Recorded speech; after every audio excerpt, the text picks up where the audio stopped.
صدر پاکستان ڈاکٹر عارف علوی نے قومی اسمبلی کا تعارفی اجلاس بلانے سے کر دیا انکار۔ مسلم لیگ نون کے پارلیمانی پارٹی کا جو اجلاس تھا وہ بھی نظر ہو گیا۔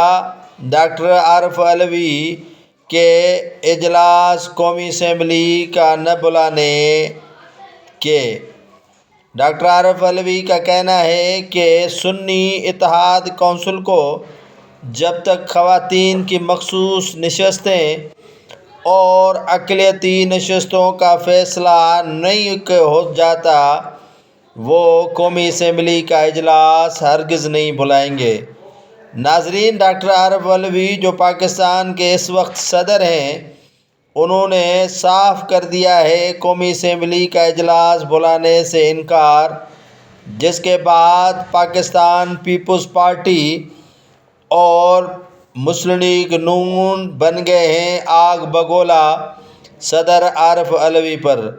مسلم لیگ نون اور پیپلز پارٹی کے رہنماؤں کا کہنا ہے کہ ڈاکٹر عارف علوی صدر مملکت کم پاکستان تحریک انصاف کے کارکن زیادہ لگ رہے ہیں۔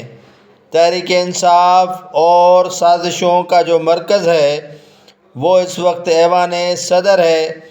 صدر عارف علوی اجلاس نہ بلانے کے جو تاخیری حربے استعمال کر رہے ہیں اس پر مسلم لیگ نون اور پیپلز پارٹی کے رہنماؤں میں بڑی ہی بے چینی اور بے صبری پھیل چکی ہے اور انہوں نے ڈاکٹر عارف علوی کے اس قدم کو غیر آئینی اور غیر قانونی قرار دیا ہے۔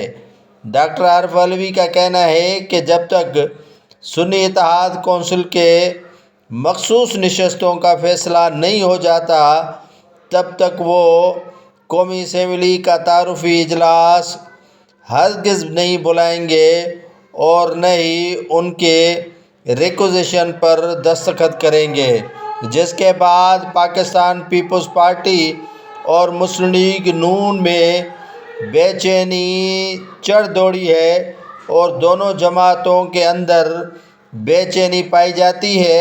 پاکستان پیپلز پارٹی اور مسلم لیگ نون کی جانب سے ایوان صدر کو سازشوں کا مرکز قرار دیا ہے۔